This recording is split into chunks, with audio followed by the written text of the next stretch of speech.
All right, so today we have new Raza joining us. Um, New is a singer-songwriter hailing from Madagascar. She's performed with the likes of Nigerian record producer, singer-songwriter, and musician Don Jazzy, as well as Grammy award-winning Hugh Masekela, blending huge jazzy vocals with soul, African groove, a touch of Caribbean beats, and pop. Raza's sound is full, mature, and alluring. New is an alumna of Berklee College of Music and currently resides in Boston. She's worked quite a bit with the Berklee City Music Program, especially this past spring with our preparatory academy. She has a beautiful energy, a beautiful voice, and is also one of our Berklee City Music ambassadors, which we're so grateful and thankful to have her serve on our team. So without further ado, New, I will pass it off to you to just say hello and happy to have you here. Hi, everybody. I'm happy to see all the new faces. Ca- can you just give me a thumbs up if you guys can hear me well? Um, Yes, yes. good. Okay, great. Yes. So y'all are with us. Thank you, Taylor. Yes, thank you so much. And as Sam said, I'm a Berkeley alum. My stage name is New Raza. You can call me New. And I'm a singer-songwriter originally from Madagascar, but I'm Boston based. So I have. How long is the 5 week until? Weeks until Uh, August, the end of the second week of August. So so I have a show called Jazz in the Park in North End on the 10th. So if you're still around in the area, then you guys come through. I'll have a full band. It's called Jazz in the Park, and it's full of Berkeley alums and all female lineup. So yes. if you're around, come through with that. And yeah, what else can I say about myself? So I guess this is a great segue into our first question is, who are you? Can you tell us kind of about your musical background and how you got started in music?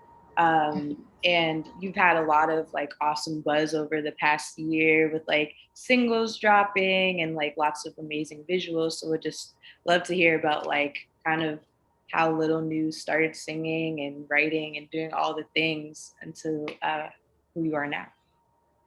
Yeah, so I am a kid that has traveled a lot growing up. So music, I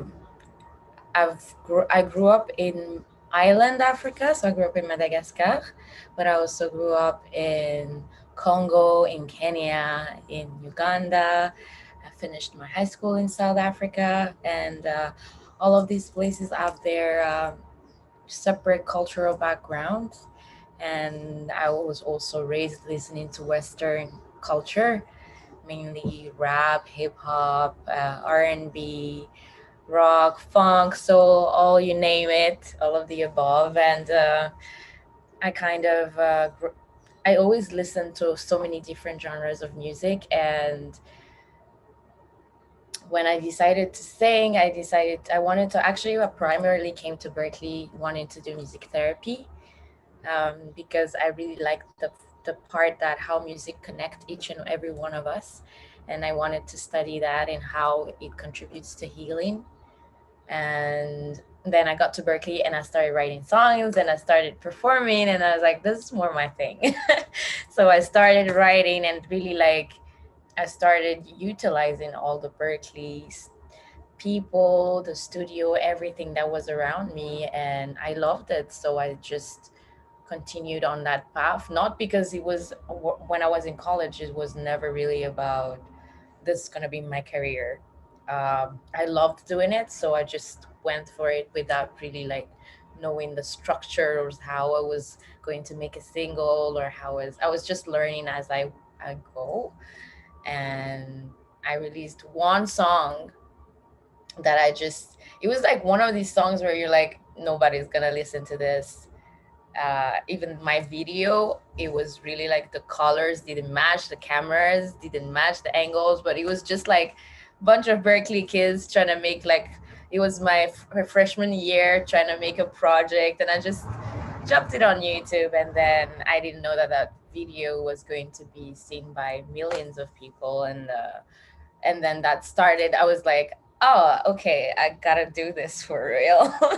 And then that's how I started creating more, and then being exploring what my sound was. And it's always like, I feel like as a musician, you want to find your identity, your sound, your voice, what you want to say, and you, what do you want to use it, right? So I feel like I'm still on that path, on that journey though, so it's always an endless journey of this self discovery. That's how I would call it. Yeah. That's awesome. I feel like that's also so true to like the essence of who you are and how you show up, you know, as an ongoing theme. And, you know, while you didn't formally pursue music therapy, it's like your music is very therapeutic. So you did like embody it in a different way. Yeah. I'd love to know more about like, you know, while you're still on an ongoing journey of self-discovery with Mhm. defining your why or defining kind of like your purpose as a creative and an artist, and it evolves, right? Like over time you evolve, Yeah. as does your artistry. But I'd love to know kind of like, you know, your like a little bit about your songwriting process, like what you write about, what you like to kind of push forth in your message, and kind of how you got to that point, whether it was writing from experience or telling other people's stories. Yeah, I mean, I felt like I was wrote music from my heart, and it was always about it, like an experience in my daily life or someone else's life or things I've seen. And I come from like a fairly poor country, so I've seen and I've traveled. So my parents are like doctors without borders. They are both doctors. So I've seen a lot growing up, like people not having anything, sick kids or different things, that I was always on the much more better side of my journey so far, and looking at how people didn't have much or around me in certain area, it just wakens you up about. I decided to always um, create things that was surrounded with, even though it's sad, so even my sad songs have always like a happy ending, so I always center that around hope. Like even if you're broke, there is hope that you can change your situation. Even if you're, I don't know, like I always center it around that, because I guess that was how I grew up, and that was my environment. It's always like it's bad now, and I see a lot of people have also a bad situation, but we can always turn it around. And I feel like I always wanted to be that hero. I always wanted to help. I feel like it stems from that. I was always a kid that wanted to help someone else or uplift, or it made me happy when someone else was happy. Um, so I decided to create, even my sad songs are like really like happy music, and people was like, this is so sad. Like your lyrics are sad, but the rhythm are just like are very happy. So I always wanted to create that world of, even if it's we're sad, because we don't talk about sadness that way, because either it's very depressed music or it's just sad. And I just didn't want sadness. I wanted sadness to be okay. Like it's okay to be sad, and let's just enjoy the process of being sad. And so that's why I decided to write. And basically my process is really like I hum something in the shower. When I was at Berklee, I would tell my friends like I wrote a song, and people were like, what is the song about? And I just arrange everything in my head. So it's kind of hard for me to actually translate that. So like Berklee eased my way through actually putting that into paper, into kind of production. How I usually use my MIDI keyboard. It's literally like a simple Akai Mini. It gets me by everywhere. It fits in my purse when I'm flying. So it's I'm on when I'm traveling. I've had it since like for years now, and I just didn't feel like upgrading anything. It's just like certain things just sticks with you. And then I always start with certain bass line. I really like rhythmic bass lines, or I sing them, like you use your voice note on your phone. We all do that. It's really good for storing melodies. So whenever I have like a melody, I start with a melody, and then I build up like maybe the guitar. So usually I actually have a whole like file of like Logic Pro of like just vocals singing all the parts of the music. My drums, my beatbox skill is sucks, you guys, but it gets by. Like when you actually enter in the studio and try to explain the drummers, and Berklee helps me with that, because after I kind of have that work kind of laid up the idea and the arrangement of it and how I want it to sound, like the chord progression. Sometimes the chord progression are not even like how I want it to be, and sometimes people, maybe the keyboard or the guitar is like, I maybe we can reharm it. A lot of Berklee people just like reharming stuff. And then it's like, yeah, that's so cool. So I add everything, and then we get in the studio, and honestly, all my songs, when we start recording it in the studio, never sound like how we rehearsed it, because I love spontaneity in being just the musicians and myself just being able to create the moment that is.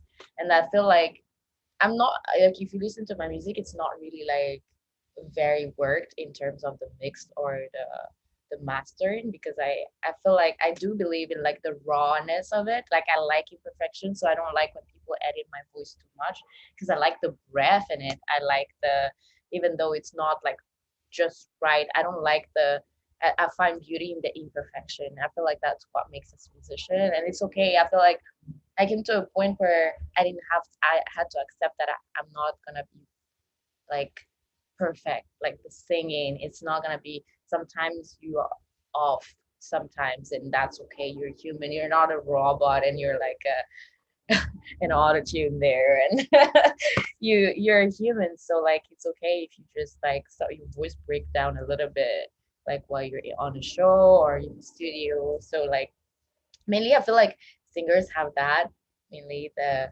pressure of just because you're forefront and your vocals is there, and it's just you're vulnerable.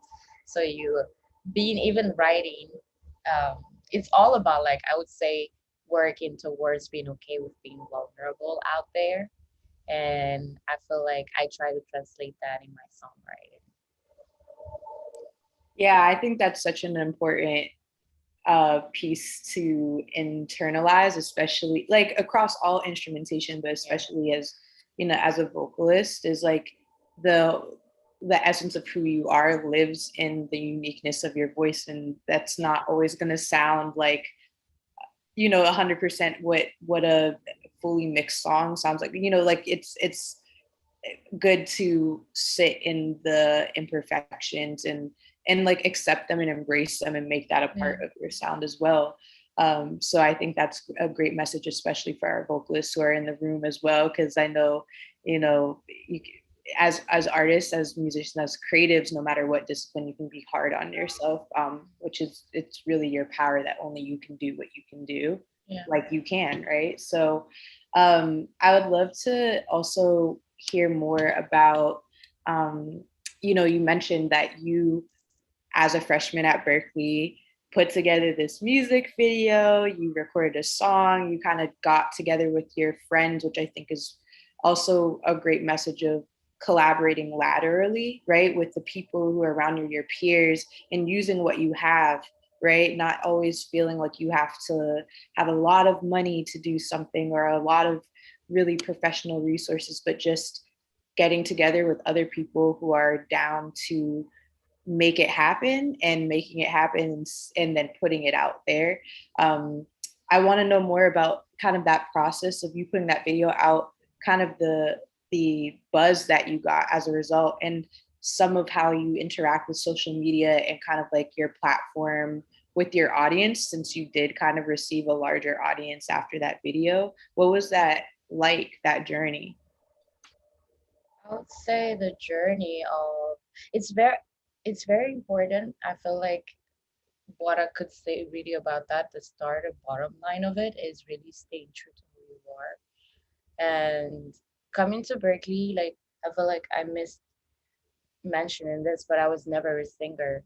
I was just a kid who liked to sing, and I wanted to make the world a better place with music. But it was never really like I want to be the next Beyonce or Rihanna or Lauren Hill. Like I was never like my intent was never actually to sing and be a professional singer. I just wanted to go to Berklee and heal people through music therapy. And I started writing music. And when I came to Berklee, you guys, I never had vocal lessons. So like even during my auditions, they put me in a room when they told me to warm up. I didn't know what a warm up was. I was really like raw talent. I didn't know what a warm up was, so I started singing my favorite Adele songs in that room.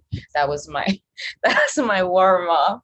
I never had like a voice instructor, so everything was new to me. They I tested for my scales. I did ear training, all the theories, all of those were ABCs for me. I was learning from scratch. From all the notes were just foreign languages, and you learn from like I never even had ears. I didn't know like music was just something I loved, but I didn't know how to interact with.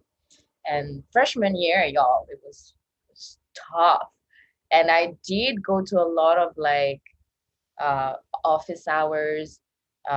You have also like peer counselors. You also have mentors. So like when I got to Berklee, I used all the resources there was for me to improve and use my friends. Use like I really wanted to learn, and I feel like if you really go to Berklee, like it's already an expensive place. So like you want to make it worthwhile, everything, the people, the theory, the learning, everything. You embrace it where you can have shows and that's really made my career because I started just I didn't know much and I didn't feel intimidated by wow, this this person plays a lot, like they're so good. But I was just like, yo, you're so great. Would you want to play with me? And I came with that mindset of just I was on a playground, like, oh, that's a toy, oh, that's a bass, how do I do that? How do I play? And started taking all the classes, the spin classes, the Ableton classes, all the EPDs. I actually tried all the pre-courses before I actually chose, and I ended up doing music business, which was really very different from everything I've done. But I believed that music business is so important if you really want to be part of the music industry to understand the core value of how it works, um, and the fundamentals of everything, the basics of like your right, literally your fundamental rights as a musician, like know your rights. I think that's really important. And even before that, and that's how I found my friends, collaborated, and literally met people in a bunch of practice rooms. I was like, I like that's how I like kind of find the people that played all my cap shows with me, all the shows. And then you as you move upward in your journey, you find people in different majors. All your friends are like doing EPD stuff, some are doing film scoring, some are doing engineering. And then for some reason I had a lot of engineering friends, which was great because they could book me studio times, but studio times is always a late night and I was not a late night person. So I would nap during the day when I finished school, and then at 2 to 4, 2 to 6, we hit the studio, and then we just make something. It was just really fun to just create in those studios with like $1,000 mics, and it's quite amazing what you can make in you just bunch of musicians. And that's how I wrote a song at first. The song that I wrote, that first song was just guitar. And I was like, I just kept adding layers to it. And it was a very simple song, but it was like made in a CWP suit. It was just guitar, vocals. I just wanted to learn how everything worked. And then I added different things. And then you have classes at Berklee where you actually learn how to do videos. And I had some friends taking those classes, and they needed like to make music videos. I was like, just take this project of mine, just try to make it for your class, and then I just drop it on YouTube when you're done. And that was really it. And then there was nothing around it. Like, I'm gonna drop this on this platform. There is a marketing. It has nothing to like it. I didn't have a plan. I just dropped it on YouTube and on Facebook, and that was it. And somehow the song was just very real, and that always makes a difference. I feel like sometimes you just really want to please people when you write, and then sometimes we get lost in trying to be accepted by others, and that includes our sound, our artistry. And I feel like what made that song touch so many people, it was just very raw. And the fact that it was raw, it was relatable. And then even people, because that my songs are usually in Malagasy, which is the language of Madagascar, and still a lot of people who didn't know the language still felt the music, and that's what you want. And that comes from you, from within. Like, it's sometimes like you get too lost in the theories and trying to make things great, but like bottom line, music is all about how people feel here, and it's all about how we translate that emotion to sound. Yeah. And it literally, like, I feel like the brand itself, like when you're same thing with my social media and you asked about that, the brand is really like, you don't have to be a person that you're not when you're even online. I feel like the key for me was to stay true to myself offline and online, so that I can maintain the same energy. um, yeah, and that's how people actually want to follow you, because you're yourself. Like, nobody wants to like see a copy of someone else, and they want to relate to something, because at the end of the day we all seek connection, and that's what you need to really really embrace, mainly in our industry.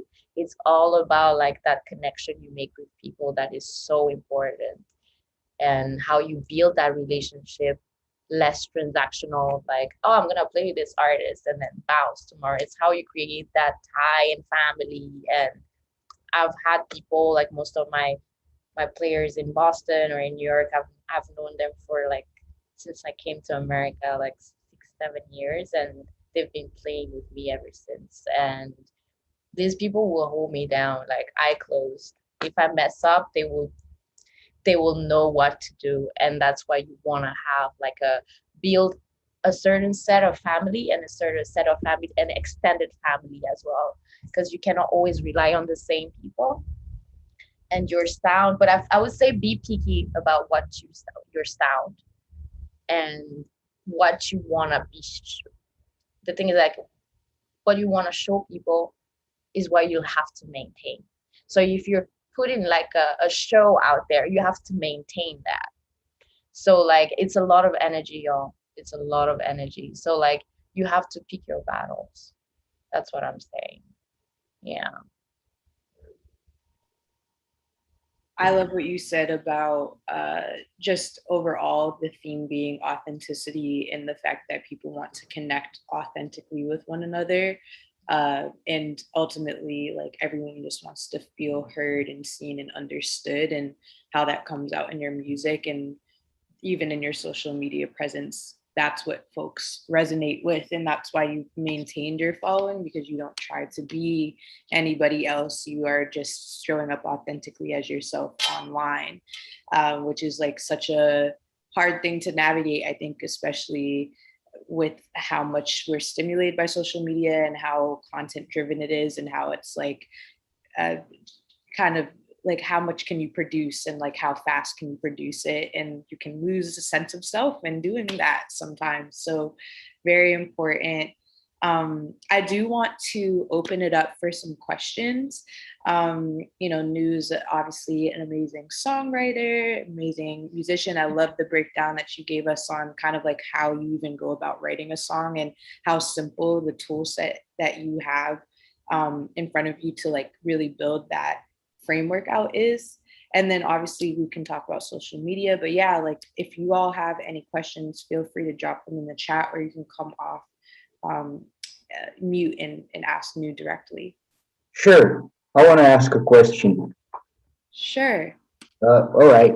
What I wanted to know was, well, actually, there were two questions I wanted to ask. The first one was, as a songwriter, I believe each and every one of us as songwriters struggles with different things.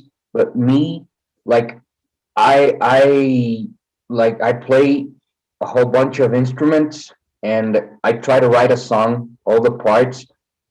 And when I do, I struggle to find the right key for my voice. Like I don't know my voice that well, I feel sometimes. I want to know like what are some tips, maybe what are some like things you can tell us to help us on those regards, like to write for your own voice, for your own key. Oh, I feel like there is an easy shortcut with that, and you can just find your range and find your lowest, the key that you basically lowest note that you can reach, and find the highest note that you can reach, and then work within that range for your music. Obviously, you're not gonna write songs lower than what you can reach and higher than what you can reach. And if you know why you're like, and that's why, and that's a great question, because I used to think that I could sing all the songs when I started. I was like, oh, that whistling, Mariah, sure. And I tried it, I'm like, damn, I actually can't do that. My voice, I have a lower range. I actually am a lower tenor. So I can sing really low, like but I can't, when you think about, like, I used to think all girls sing really high. I was not, I didn't fit there. So I had to really like work in like my range, and I accept that I'm very much not even a like a mezzo soprano. I was there very much an alto and lower, and it was okay to be a girl who sang that really. And some of my songs, when you hear them, they're very low, and I had to work to be okay with not singing like all the women that I looked up to and wanted to sound like them. It was just how I was, and I had to work through that. And it didn't it didn't make me any less better as a singer, as a musician, because my range was different from what I expected. So like you need to redefine your expectations. Sometimes you need to, I feel like the key is to accept who you are, because sometimes we envision this is how I this is an area of growth, right? Where you can actually like improve your set of skills, like drumming, like certain things. Your voice can also be extended or practiced.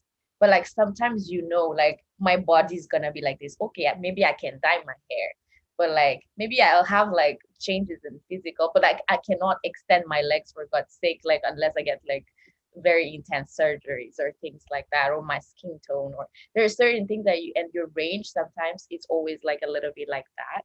So like just try to know your range and work within that. And I feel like it's also great, like I feel like, I don't know if 5 week has that option, but like even if not, just try to write in different genres and see what speaks more to you than others.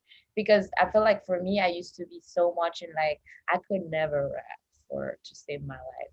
I could never sing house music. Like I just put everything aside. And later on years, I'm in nightclubs in New York City singing with a DJ and like in a house. And it's just like, or I told my, I never knew how to scat. So like I didn't learn how to play jazz until I played with Victor Wooten, and I was like, damn, like I have to do this. Or like read. I had to read when I played with Jacob Collier. So like I never had those like um skill set. So sometimes also like know your range, but also know to be creative and adapt. Because when I played with all these like really cool musicians, I was like, I can't mess this up.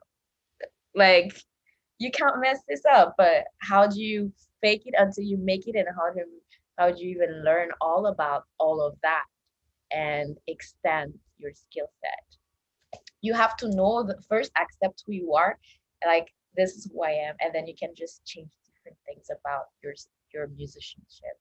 I feel like that's very like mini songwriting, and be open. Like honestly, be open. So that's what I did at Berkeley. I played with all the Indian ensembles. I played the Asians. I with the Asians. I played with the Africans. I did all the Black Lives Matter like projects as well, the church and gospel music. So I did just I went and I was even part of like a reggae metal band like while I was in school, and it's just fun. Like when you're a musician, you just should be exploring about myself in so many different communities, and that's what Berkeley is. Because every day when I got to be at Berkeley, there was a show. And you just could walk in a room and it's like a metal, and next thing you know, it's like just Miles Davis playing downstairs, and you're like, what is happening? Like, but it's just great because it's everywhere. And use that to make your own sound, and use that as your key to grow, honestly. So, yes. Right. Thanks. And my other question was like more in the side, like, sorry, I got a bit tangled up. What I wanted to say was from another perspective. Maybe, I have written a lot of songs I've recorded, and I've had some feedback over the years and whatnot, but I Hmm. still can't help but notice.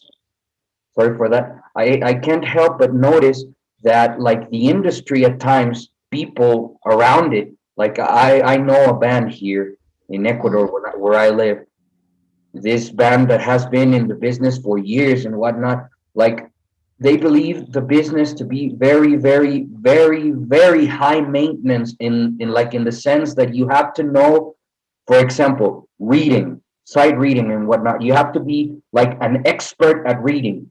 Else you're not gonna go that far. You have to be in your songs have to be on point, produced like they may not have the best production ever, but there can be no mistakes. There can be like if you play your guitar and your tone isn't just right, it Wow. doesn't work. Like there's this there's this like common appreciation where I live that music is very, very, very hard to do, and that people are not okay with it unless it's like 100% like 100% correct, perfect, with Mm. no mistakes whatsoever. And at times I keep struggling with this mindset in people. Mm. And I think, is it really true? Is music really that high maintenance of a of an activity to do? Is it that hard for real? Like I struggle with that every day as I write. Like last night, I was writing a song as a project for music lab where I study, and like I was writing it in the middle of the writing process, and I started thinking to myself before I even recorded it, like I don't know if it's gonna sound good. I don't know if it's gonna be like I don't know if it's gonna be as good as I think it's gonna be in my mind because I may not have the right equipment. I may not have the right like knowledge, not right knowledge, but I may not have enough knowledge to know how to make it sound right so that people would like it. Like maybe it will sound like it was recorded in a garage with a freaking Fisher Price toy or something. Like I struggle with that every single time I sit down to write something. So what can you tell me about that? What's like Uh, some I advice would in say those regards? the the advice that I would give you first, because I come from the way I would relate to this is I come from a very it's not, I wouldn't say misogynistic, but women are seen very differently where I'm from. And we're supposed, even in the music scene, it's very like people would just assume someone put you up there, wrote your entire song, or like not as a songwriter. Like you don't have all this credit. Like people would just always assume that someone booked these shows for you, someone did all these things for you, and it's very like you always. I feel like you have to redefine your expectations for yourself. Um, you should. I think what you need to learn is that you need to learn to be okay with not meeting people's expectation and doing it yourself. I feel like sometimes we also like, because it's such a the base and it's the basics and these are probably the rules of how it is where you're from. And in order to redefine that, you have to do it's honestly like it's always like they always say like be the change you want to see in the world. And you always have to start somewhere. So even the same, like when my experience at Berklee, I was not the greatest singer. I I was not the ones that was picked to sing at the BBC, no matter how many auditions I did, or I just didn't feel like I was a showgirl. But I wanted to play happy music and invite friends to the calf to listen to me, and that's what I did. I didn't. I felt like I needed at the beginning. I needed to change myself. I actually changed myself in a sense that I wanted to please so much Berkeley, like singing more high range and like belting and doing this all these shows and banned myself doing that. And then I just realized, you know what? I'm gonna create my own shows. And the fact that I did that and just continued with my own voice, it didn't matter because I was a kid that came from Madagascar. Nobody understood what the hell I was saying, but people were jumping in the cap because it was fun. So that led me to so many other gigs around the city and my uniqueness and my imperfection that I saw so much as an imperfection then because my voice was low.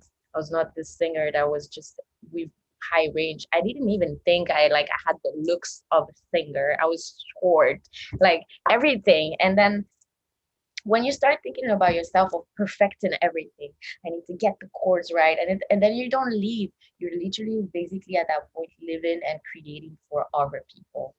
And the mere fact of what we're doing is that we want to create for us, and what we're giving to people is what I consider a gift.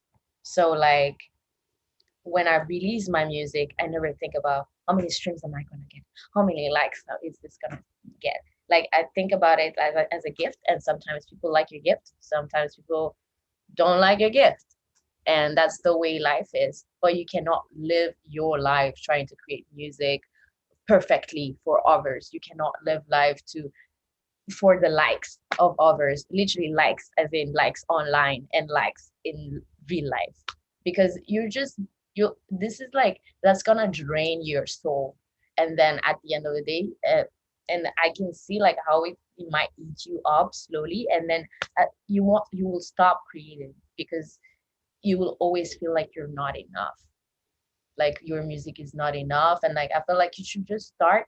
And then the thing is like the key is that as the way my journey has been, like I've played in a stadium where people came through my shows, like 5,000 people showed up, and some shows I had two people show up, and I made it equally as great no matter how I played the hell out of these shows for two people and for 500 and for 5,000. Like it doesn't matter.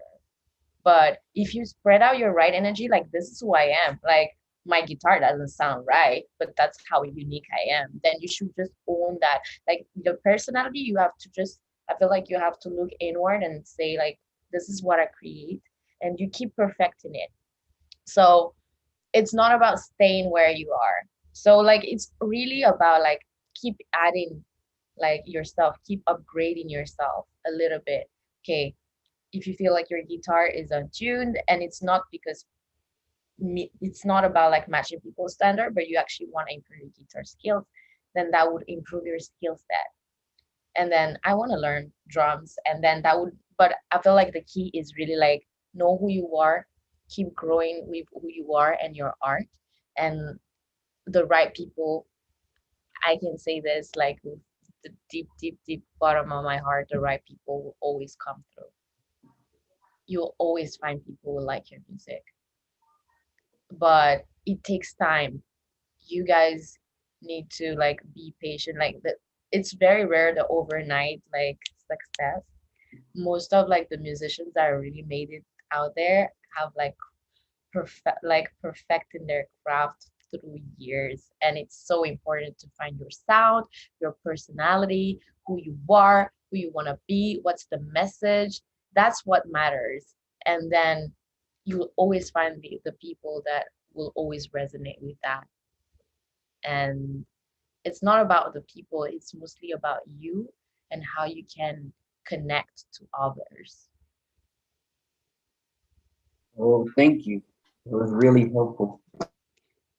You're welcome. So we have a question here. Thomas said, when you told us your friends chose different careers and work in different ways, how did you come across to collaborate with them? Do you know how to work with them if you need help?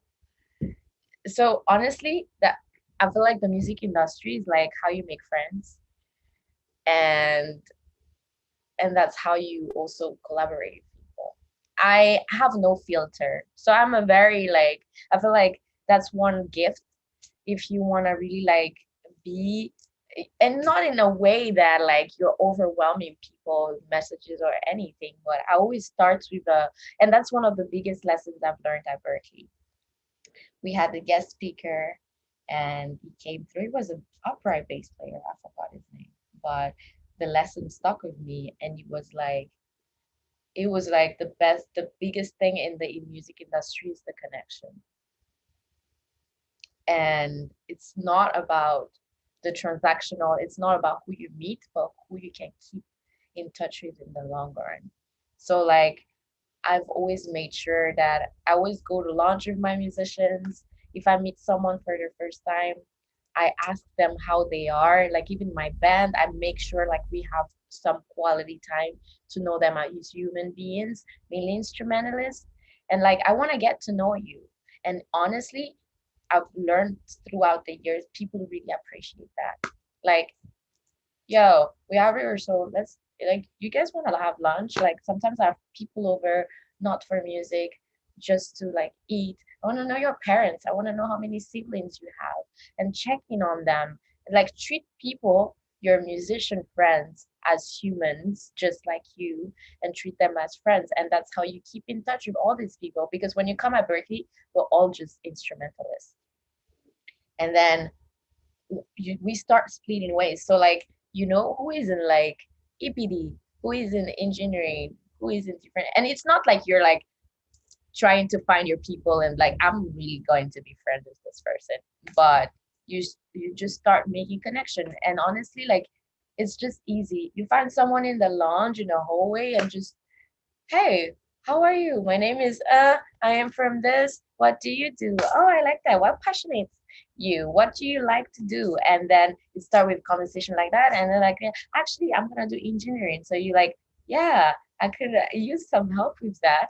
Could you help me? And then you build that relationship long term, and then you can have some the guy that really does my mix and my masters. I've known him for years. He was actually primarily my drummer in college, and now he's just doing like we've worked for a long time, and that was not like intentional, but like it's just how you just keep, just be genuinely yourself, and like don't do bad things with like people, don't leave bad taste to people, because the thing is like your reputation matters, where in our field, your reputation, your recommendations, like we're always on the lookout for some musician help. And like if you really like someone close to my heart, I would recommend you first.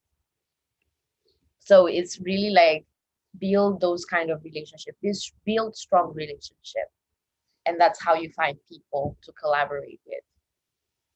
And like in the real world, if you're like liking that, just honestly, Instagram is your best friend. I've found so many like random people on Instagram that are like now my friends. I just hit them in their DMs like, yo, do you want to work with me? Like, this is my stuff. I find your stuff cool. Like, don't just DM people like, let's collaborate.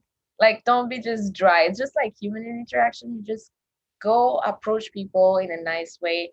Hey, I really appreciate what you do. I don't know, I'm a bass player, and I feel like my stuff could be a good fit for your stuff. And I feel like we could work on something together. Would that be something interested for you? Something like that. And usually you would know that musicians are, or producers or beat makers, we are always on the lookout for connection. We always want to create. So like, use that tool to just build and grow, and like, don't be judgmental about other people's music. Embrace it and then try to understand what that is. And then you can like always keep an open mind. And then you meet people with like different mindedness too. And yeah, that's how you find ways to collaborate with people, literally like by asking them, by talking to them. How is your creative process when you are creating a new song? Do you focus more on the lyrics or the harmony, or maybe the rhythm? And how do you grow as an artist on your creative process? I think I'm gonna answer your second question first. How do I grow as an artist in my creative process? I keep learning. So you keep learning about new genres. What is the trend now? What is the And don't forget the old. I go way back all the time, and my main thing is, because I come from different parts of Africa, I really dive into traditional sound, and I dive into the singing. I dive in. It's like I don't throw that away. Like, the past is the past. Like, I want to bring that back, and I'm like, what are they using that could be interesting in my stuff? And then you basically, the way I do it is I always try to match the old to the new, and try to make the old like brand new again. Like, oh, maybe we can add reverbs to that, or maybe I can use it like the vocals that they did in the back, like this traditional African singing. I can use it as like a pad, like to lay out my sound. So like, you always like find, like, try to dive in more to whatever your roots are, wherever like the old school are, and reinvent. It's always nice to just go back sometimes, and actually, like, mainly when you're like, we all have creative blocks. So that's always a good way to just like, if you're really like stuck, it's a good way to go back to things you used to listen to. A lot of my stuff are based on metal. I used to love like how guitar, like, it's just so heavy, and just the sound of that. So I used most of like my early songs were really based on that. But I was also a really big fan of reggae. So I was like, how do I make an island jam with like heavy like guitar sounds? And then you start melting all these genres, and you find like something at the end of the day, like, it's very unique. And like, that's what we want at the end of the day. I would say I focus more on the rhythm. I definitely do lyrics last for me. But you know what? Like, songwriting is so personal to everybody. But like, all my songs, I feel like I write them in the shower. Like, I don't know what it is about the shower, but I'm just like there, and then I'm like, da, da, da, da, da. It's like, I have to get out of the shower and record this. And that's how I start. And usually I start with that, and then somehow with the melodies. I don't know why, but like, some words fit. And I baited, like, sometimes I sing it like, na na na na na na na, work it, work it, for instance. And I'm like, okay, I'll keep the work it, because that's how it is. And then I base the entire song of that little thing that inspired me. And I feel like a good thing that I like might help is that I always try to describe.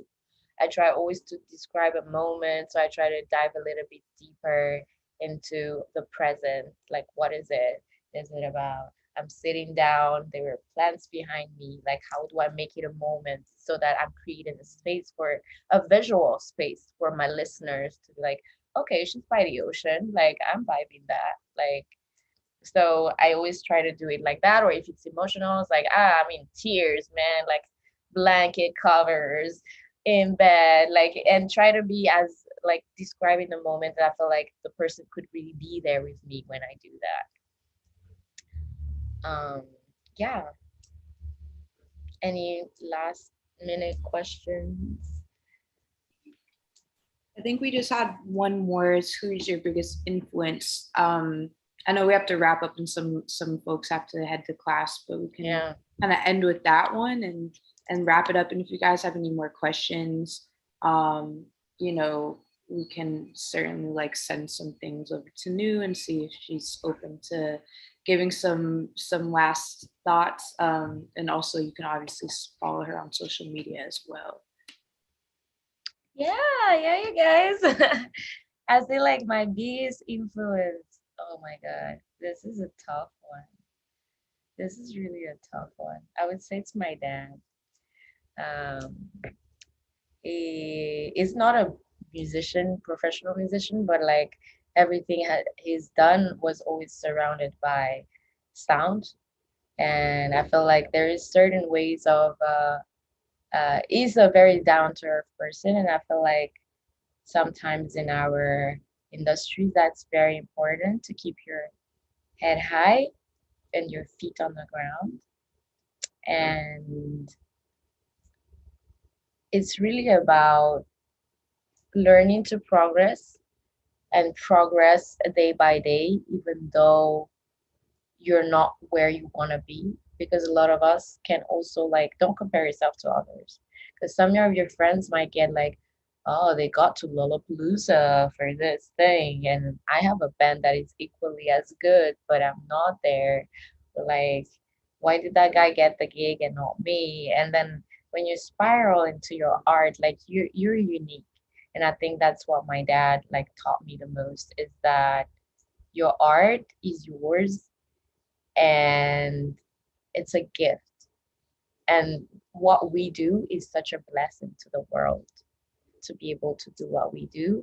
So like I hope you never forget that in your journey, because one thing that they don't teach us is how hard it gets when the roads get bumpy, and like how it's really how to find a way to stay in your lane and still move forward even when your legs don't want to work. And I hope you find that. And I feel like the deepest part of that is finding who you are and staying true to that. That's such a great note to end on. Thank you so much for your time, New. I really think we all got a lot of out of what you said and what you shared about your journey. And thank you for being so honest with us and vulnerable and encouraging all of our students to do the same. So I think, that concludes our third week of our Summer Artist Series. Please follow New on Instagram, or if you are on social media, you should definitely check her out. Also has beautiful music, so definitely check out her singles and projects across streaming platforms. And Casey will follow up with an email with that information as well, and we'll also share the recording with you so you can review all of the gems that she drops on your own time. So thank you all for joining. Thank you for having me. All right, everyone. We'll see you next week. Bye. Bye. Thank you. Bye. Thank you.